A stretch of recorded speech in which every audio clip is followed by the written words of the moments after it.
Hello, precious people. I'm Jacqueline Parks. Welcome to my studio, Stampin' Turtles. So today we're going to be painting some beautiful loose watercolor roses, and I did find a tutorial online, and the link to her page is on the description of this video. So if you do go visit her, show her some love, let her know that she is doing awesome. And so today, this is what I painted yesterday. Let me show you. So these roses I did for my in-person class yesterday, and they were very fun and loose to paint. All of their paintings turned out amazing, and some of the ladies have only had 2 classes, so they really had some amazing results with just very minimal training in lessons. So here's the thing about watercolor. It is very forgiving. Like, you can do a lot of different things. Also, I kept painting on this because I was still walking around showing everybody what to do, but then I was like, let's add some dark Payne's Gray in here and see what happens.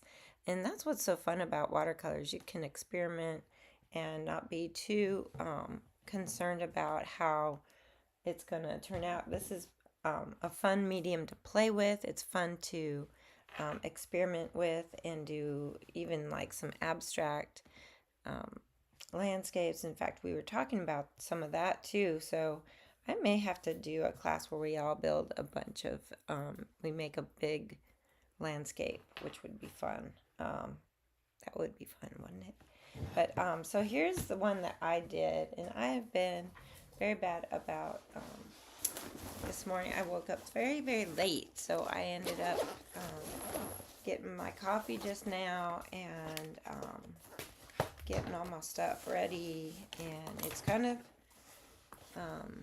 it's hard sometimes when you're like, okay, I need to get going, and you're sleepy and the dogs didn't wake you up. And normally my dogs wake me up. Probably though, whenever it's at, Mondays, they don't. It's like, no, Mama's got something going on. We're going to let her sleep. Let me cut this down to size. I do have a piece here I could use. It's already cut, so that's good. So I'm going to use this one. We're going to do that. So thank you guys so much for joining me today.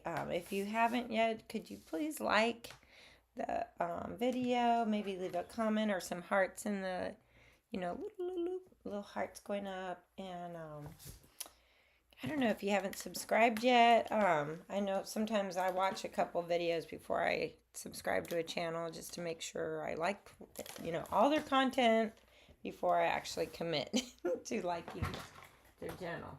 But this is my trusty heat tool that I got from Stampin' Up. Because if you didn't know, I'm a Stampin' Up demonstrator. But I haven't been focusing on that, y'all. So I know that there are people out there who are way better at being a demonstrator than I am. And really I'm not that creative to be making cards anymore. I feel like my creative energy is better spent on painting. So that's where my focus is. So anyways, I've got this wonderful little brush set holder.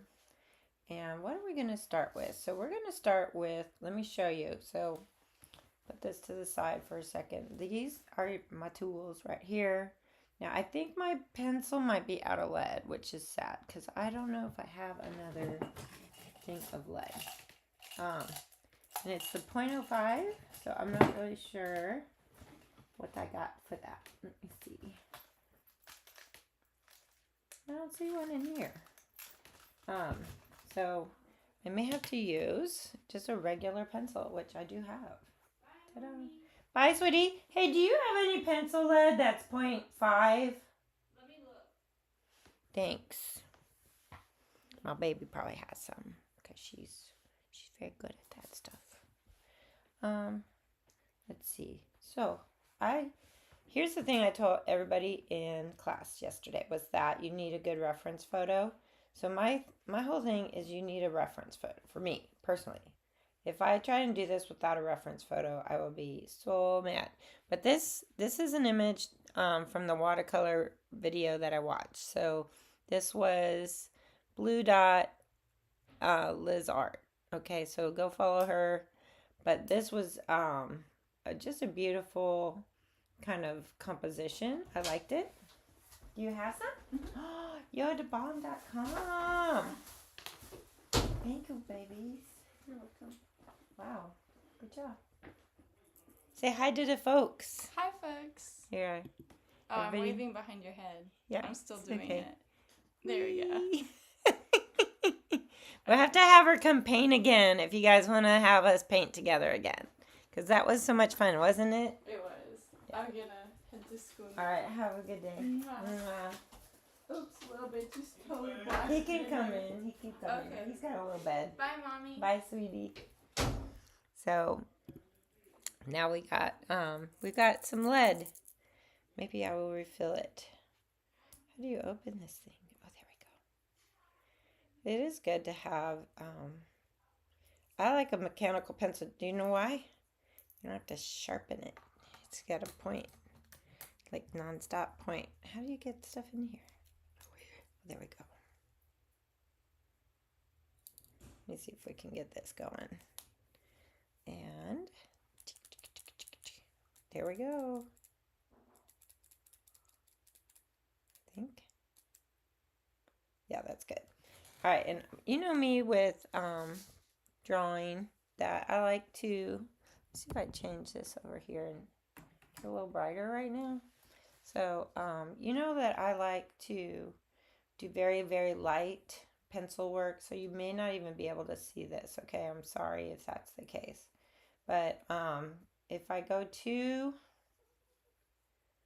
dark, then I won't be able to erase. And I want to be able to see a composition emerging here, so I want to be able to do something that's like really light and you can't really see it, so I'm sorry.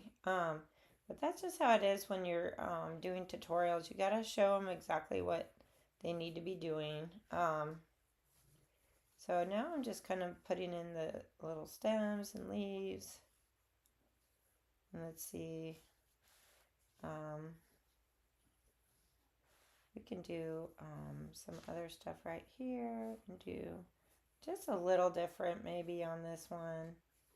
We don't want to be too much of the same, right? We want to have some different, cool looking stuff. So it's very, very light. I'm sorry, but that's just, it'll work for me though. I did get me some fresh water.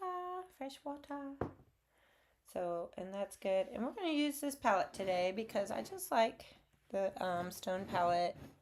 And I think you can pretty much see everything except for the brown, but that's okay. So today's brushes we're going to use are some round brushes, and I may use some big ones. So I got a big one. This is a cheap brush. This is an expensive brush. One's $25 each. One's like probably $1 or $2. So use what you got, because when you use what you got, you'll use it. And if you have to be like, oh, I'm not good enough, so I got to go buy expensive stuff. No. Don't buy expensive stuff. Just use what you got.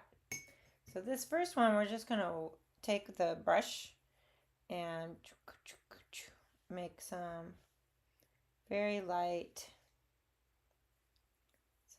And you know what I'm doing? This is different. And I think it's different than what other people do. But I'm just going to fill in the whole brush, the whole rows, okay? The whole rows, and same with this one. We're going to fill in the whole rows just with one color, okay? And so that's our light color, okay? So I did those two. Might do the little bud that's over here too. So why did I do that? Just to get rid of the white. Knock down that white and get rid of it. And now we're going to use the smaller round brush. And I wish I could tell you what size they are, but I don't know. So now you see I'm really mixing up this nice thicker, darker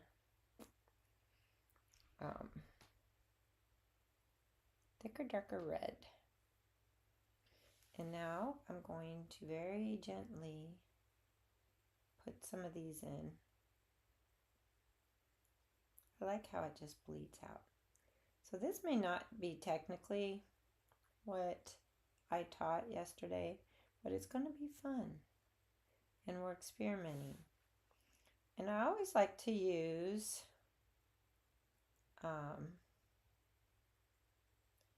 Arch paper because it just holds up really well.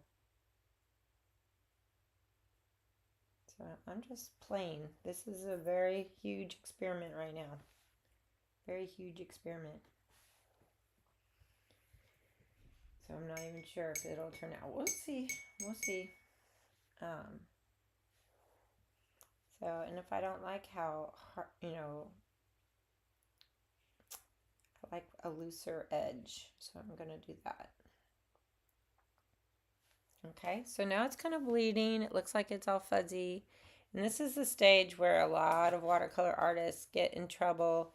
Well, not professional ones, but like new to the medium.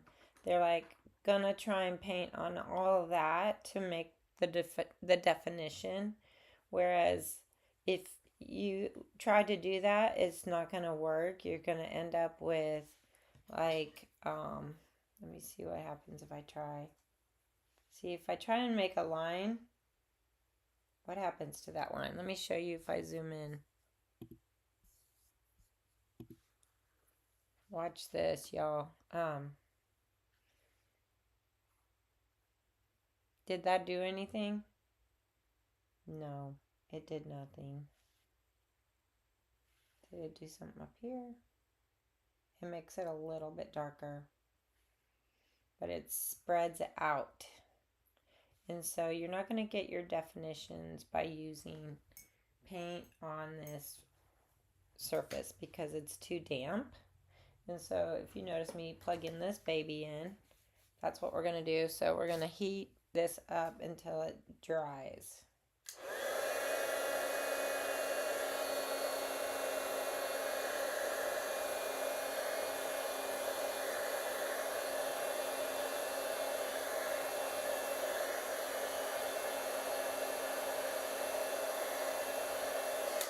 Let's see if that's dry enough. Sometimes it is, sometimes it isn't. And this one I had just sitting on my board here. So I'm just going to try it and see what happens. These were like a pack of 100 for $2. So they were really cheap. But I bought them just in case I needed to supply some brushes for people because they forgot theirs or something. So that's why I bought them. And who knows, I may start ending up with some kid classes. I've had a friend ask if I'm going to do any classes for kids, and I said maybe. We'll see. We'll see what happens. So I want you guys to notice, because I'm still on the close-up angle here, just how I'm trying to build these darker values in here.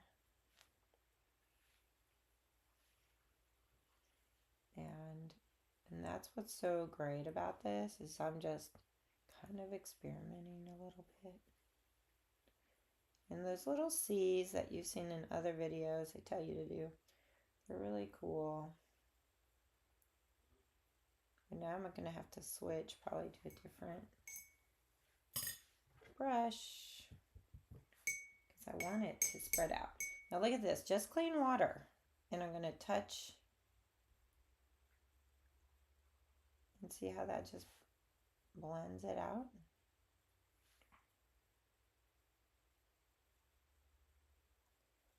And I barely can see my pencil lines right now. So let's see.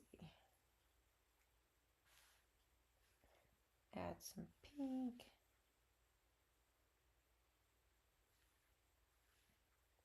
Add some pink.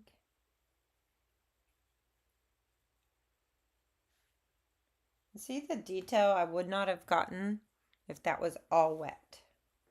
It would not have been good. So that's why we need to let it dry. or make it dry, as this other YouTuber I follow. She's really cool. Gonna add a little bit in here. Because see, I can see my pencil lines in there. So now I'm kind of following them a little bit. Because I did take time to make them, so I might as well follow them a little bit.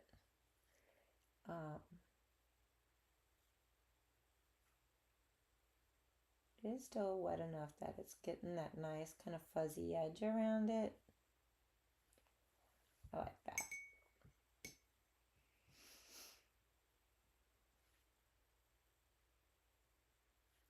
And see, that's how we get some definition in there. We just kind of keep going around.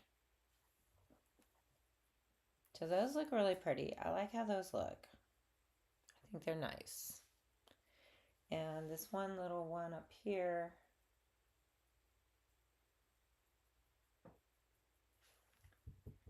just made it a little bit darker.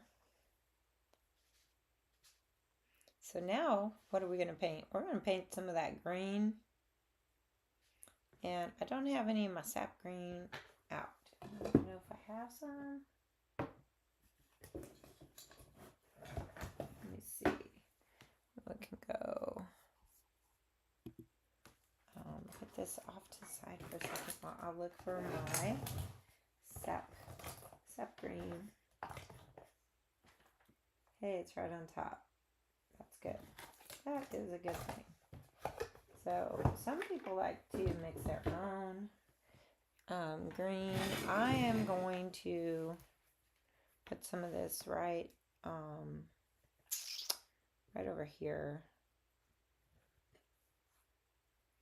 And this is professional grade. And it says permanent, which means that it will be light fast. This is the Professional Watercolor by Winsor & Newton. So I really like it. Like using their product. I guess I've tried a few other brands, but I'm not as thrilled with them. So we're going to stick with this size round brush. It's just a nice size. It's very generic and goes... Uh-oh. Got some on the tip there. And you notice I didn't even have my paper towels out. But I do have a couple on the table. Let me see what happens. Wipe that off.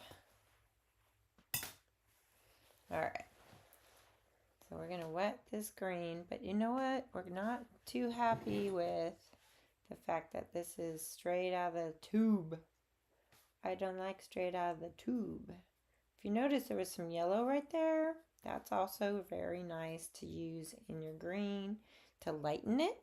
And if you want to darken your greens, I will show you in a second what to do.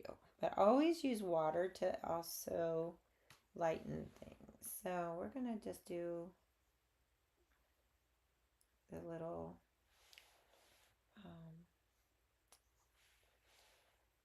things there. And we're just going to do kind of a different shape here.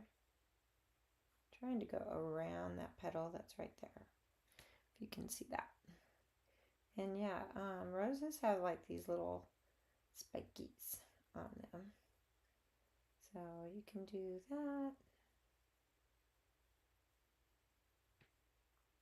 And just see how loose I'm doing this. I'm not even trying to hold this so I can control it. I'm basically just doing very easy and loose. If you can see what I'm doing. I can zoom in if you want, unless you like seeing my palette, because sometimes it's nice to see when people re-dip their brush. You can follow along with that.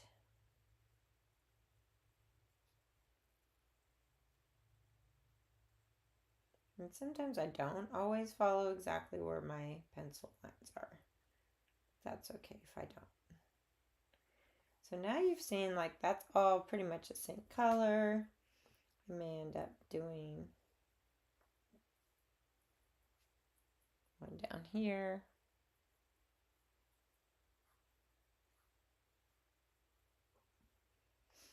But now I want to show you how to darken this green. So I'm going to take a little bit of the red and mix it into the green. And now we have a darker leaf.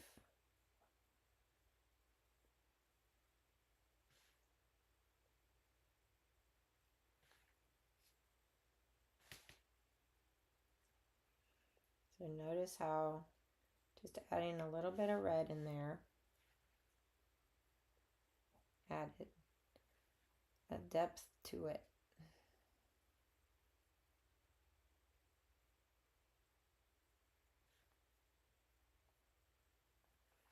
And so you can add a little bit onto the darker sides of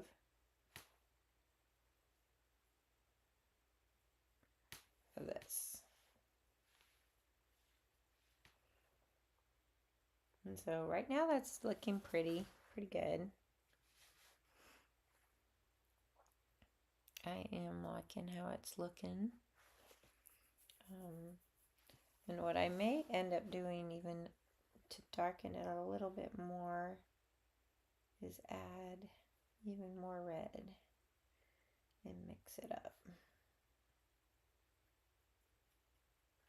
So now I'm going to do some kind of fun. Can't see that because I'm too zoomed in. More water.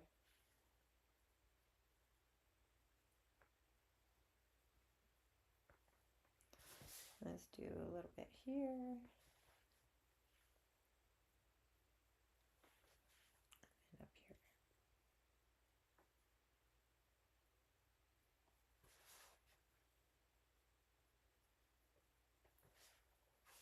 I'm liking how that's looking.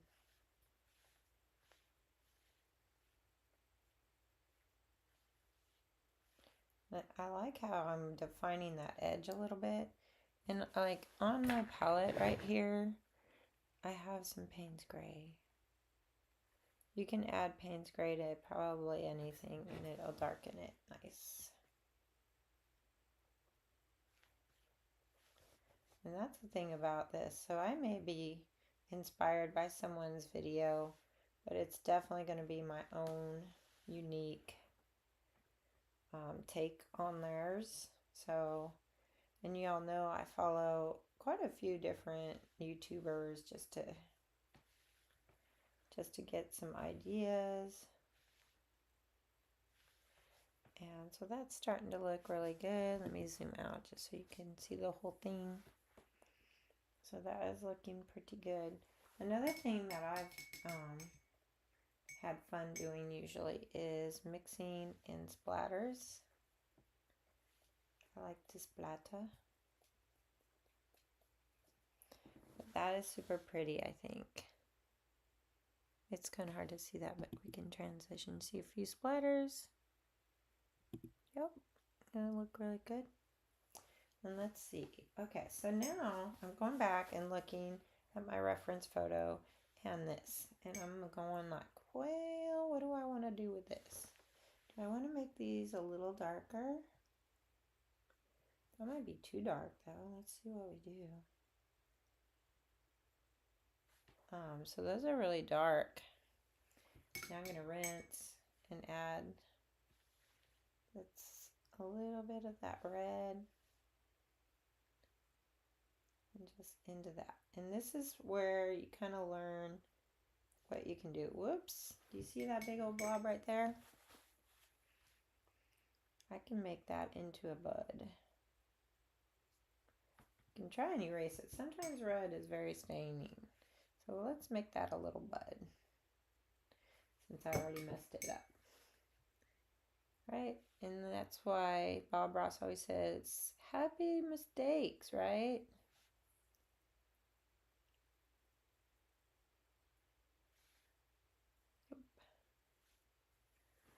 And then add a little bit of red.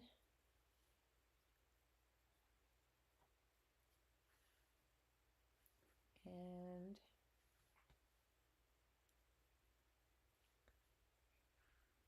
don't know. Just kind of keep playing if you want. You may like that, you may not. And you can always frame it a little bit tighter so that you don't have to see any of your mistakes if you don't like them. Now there is something else you can do while you're just watching this stuff dry. Get some of your yellow. So this is a yellow ochre, I think. You can even add some of that yellow ochre and make your roses change a little bit in color. Isn't that kind of pretty?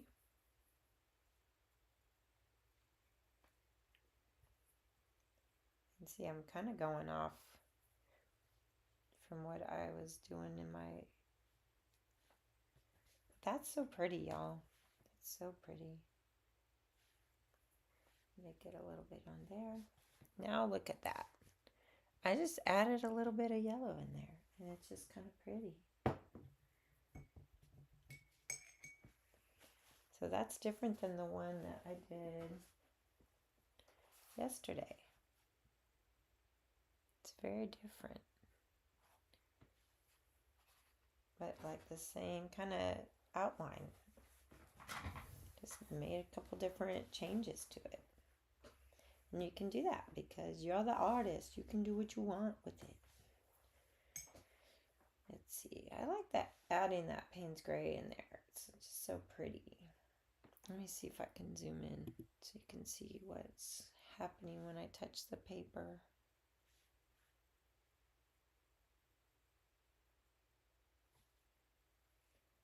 Do it a little bit in there.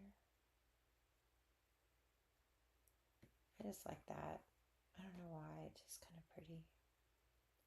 Pretty little shadows in there. Now we can continue with like darkening our leaves.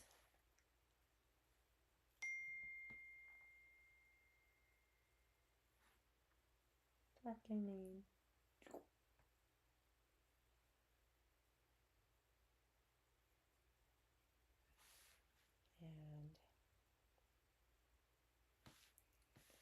And sometimes it's hard to get that background in there.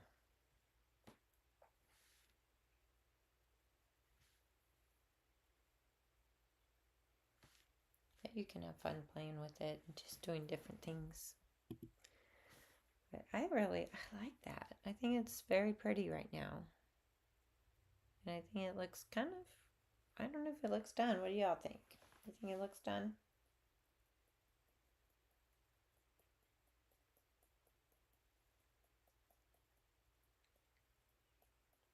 Just doing some splattering. What happens if we splatter some of this red?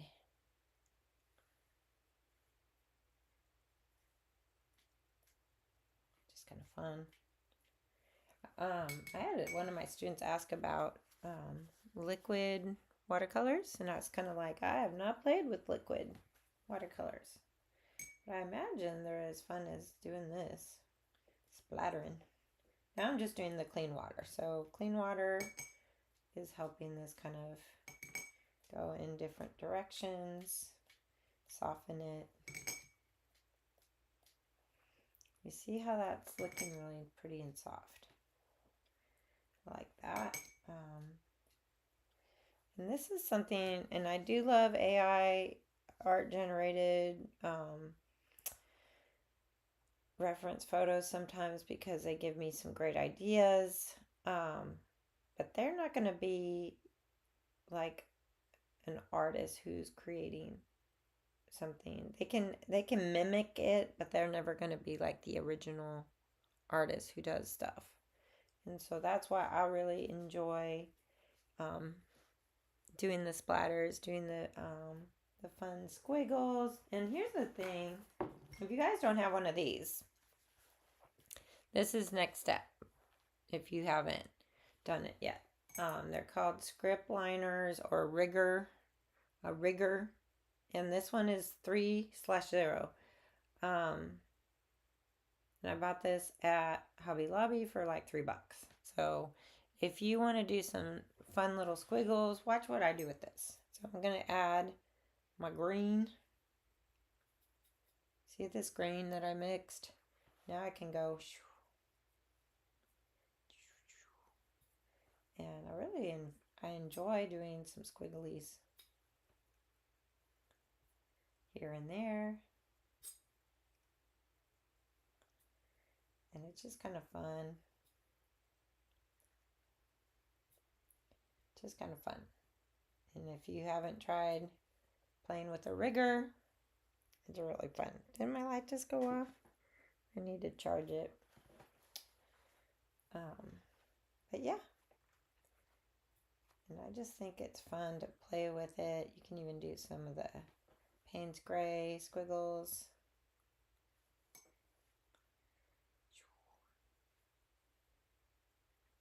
And see, this is what one of my students was like, I'm just having fun. And I'm like, that is what it's all about. So I'm having fun right now, just doing my little squigglies wherever I want them. And then when you're done, just like do that. Yeah, oh my gosh, it looks really good, I think. Could be a little busy in here. Sometimes people will add a little bit of yellow right on top of their green and see what happens. And that's fine if you want to add a little bit of yellow. That just adds a little interest to it. I don't see much talking in the chat. Y'all don't talk too much, do you? It's okay. I definitely have fun just painting and sharing my ideas on this. Let me see if I can do a zoom in. Zoom. So I like, and it's still really wet, but I like this. I like how it's looking. I think it's really pretty. And you can let the water, sometimes that's why I like to have it on a clipboard. You can lift it up and tilt it this way and that way. And it just kind of adds something there. But I believe this would be a wonderful gift for Mother's Day, or Valentine's is coming up and you want to make something for your mom or your sister and send it to them. This would make a beautiful gift, all framed pretty. And this size, I think, is 8 by 10. Let me see. That is 9. And this way is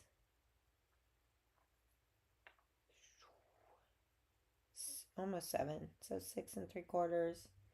So I would have to get a special mat for this probably. And usually I go to Michael's and get those made, but their price went up a little bit, I think. So I might have to try and learn how to do my own matting and doing this kind of thing. But let me show you guys real quick. I have a blank one of these. I do. Because I do want to show you something that will make doing a rose much easier for y'all. So let me mix up something out of these two colors. So I'm using my two kind of reds here. And no drawing whatsoever. But this is how you can start doing your roses. So see how that's super simple shapes right there. It's like one is a C forward, one's a C backwards. And that's the beginning of a rose, okay? And then you can start building your C's kind of around that.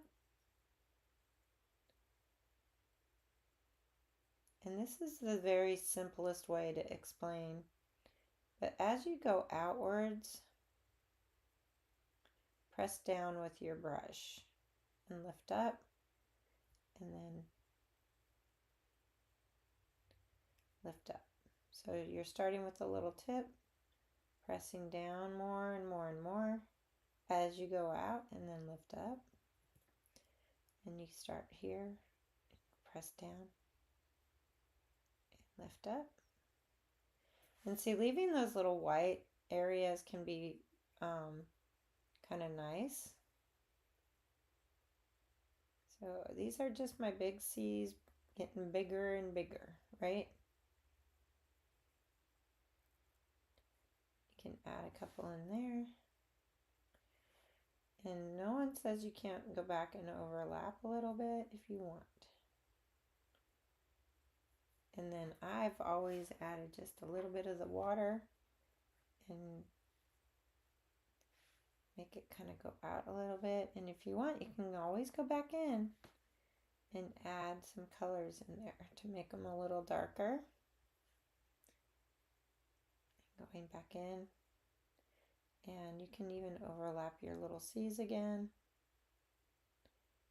And that just makes it really pretty. So see how easy that was to make? And I know there's a lot of white in there. That's to exaggerate what I was doing.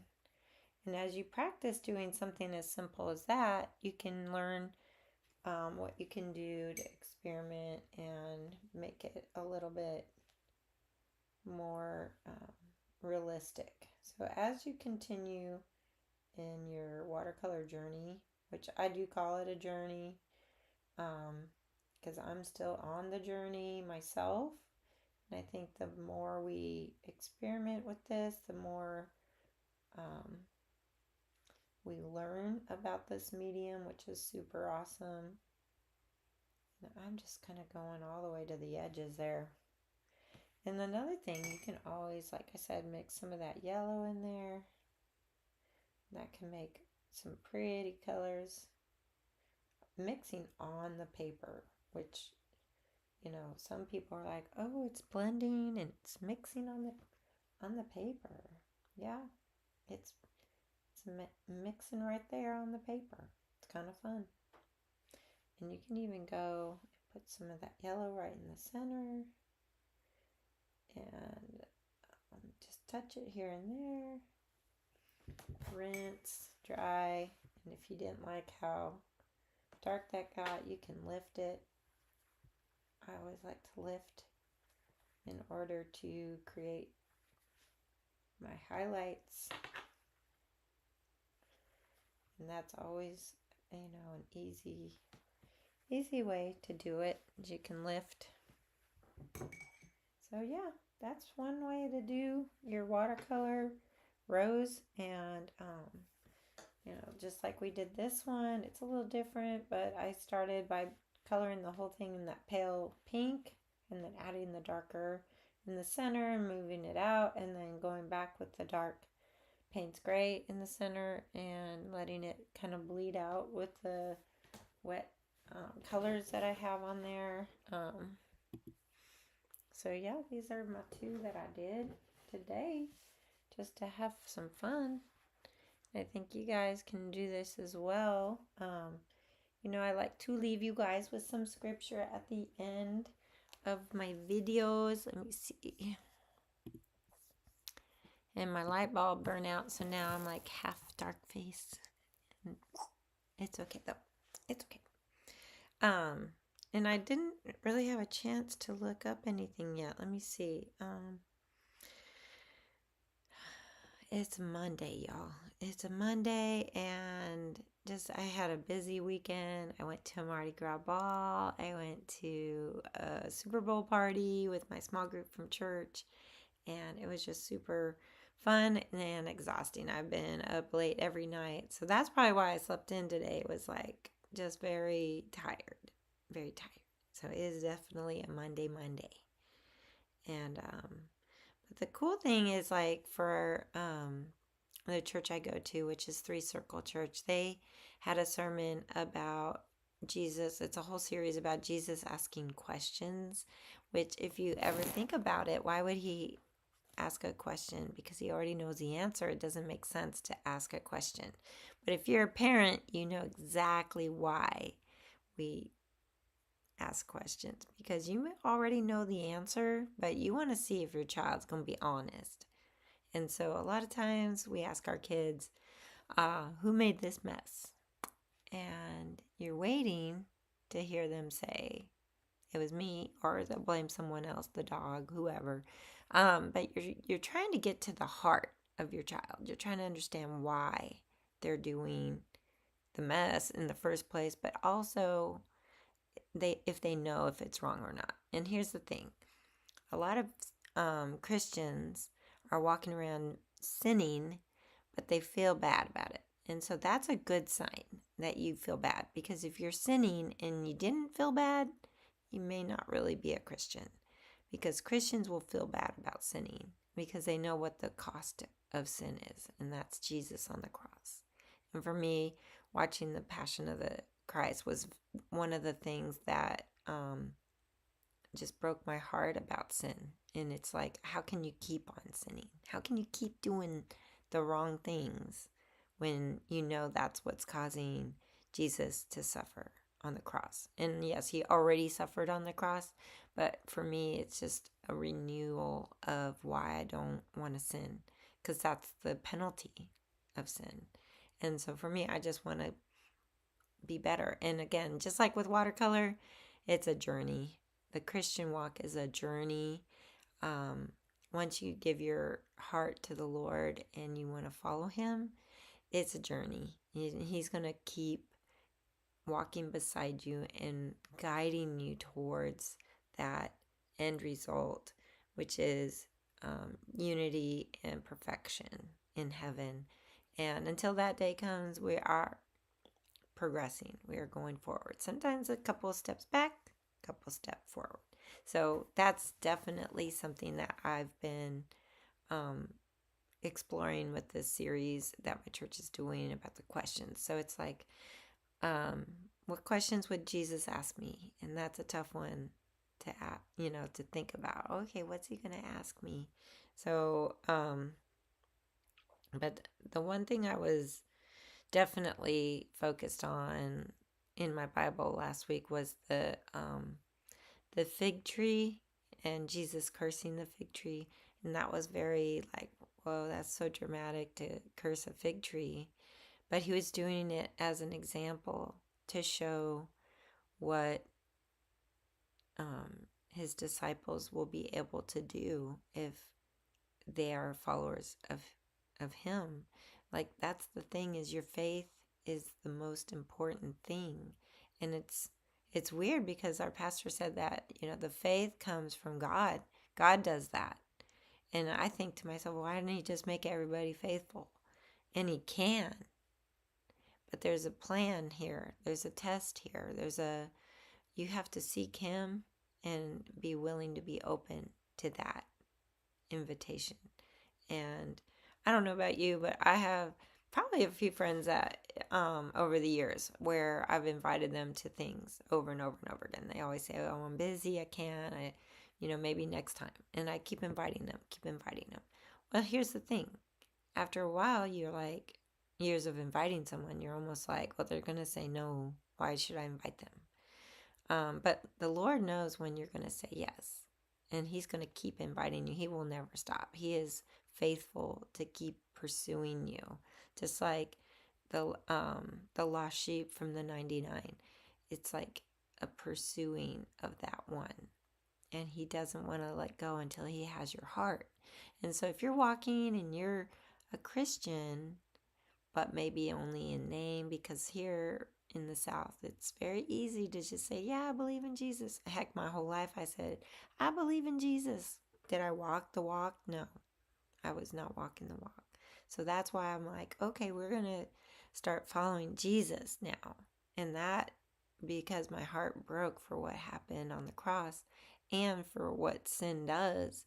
There's a consequence of sin. That's what broke my heart, and that's what made me follow Jesus more intently. And so I just want to read the scripture for I think it was Matthew 21. I'm so bad with memorizing things because I am over 50, so it can be hard. Was it 22? Yes, it is. Matthew 21:22. And it says, if you believe, you will receive what you ask in prayer. And I think that that's the key here. The key is believe. Okay. And I know that I do like ESV version. I'm looking it up on my phone. So I think that a lot of times we forget that belief, you can't doubt. And I know that there's people who set their alarms at night and they don't have any doubt that it's going to go off in the morning. But sometimes doesn't it not go off? Like you're like sleeping in it and it didn't go off. And you're like, what happened? Did I set it wrong? And you kind of feel like, okay, I must have did something wrong because the phone obviously doesn't malfunction. Because we have so much faith in these phones that you can set an alarm, it will go off. So then you kind of blame yourself. But I do believe that there's a faith that is unshakable once you're a Christian, and that's in the sovereignty of God and His all powerful, able to do anything.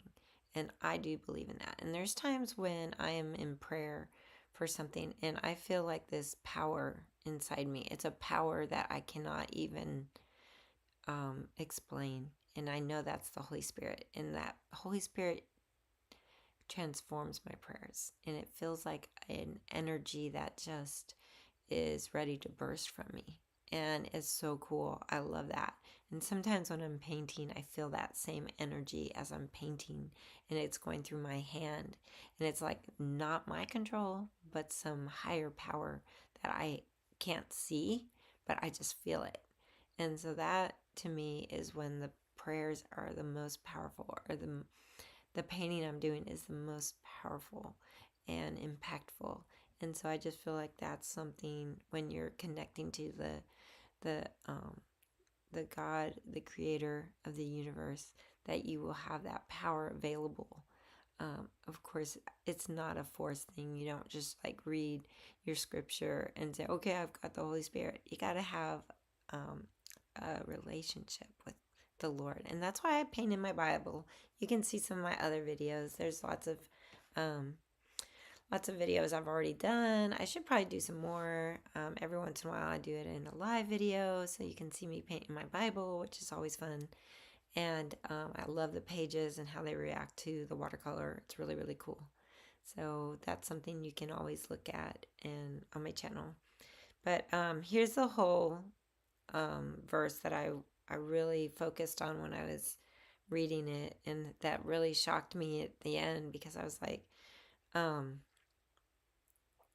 Jesus is telling his disciples this. So Jesus says, truly I tell you, if you have faith and do not doubt, not only can you do what was done to the fig tree, but also you can say to this mountain, go throw yourself into the sea, and it will be done. If you believe, you will receive whatever you ask for in prayer. And that's why I pray every night for y'all, because I pray for the safety for my family, and I pray for your hearts to be open to receiving the good news of the gospel and to be able to share it with others. And could you imagine a whole world of Christians that just love each other and love others and keep welcoming more and more people into this amazing faith? So I just think that's what the world needs right now. Is we need Jesus, and we are supposed to be like Jesus and go out there and share our testimony, share our love for others, and just be an encouragement and be positive and joyful. I think that's important. So I hope you all have a blessed day. I love you all, and I pray for you. Mwah.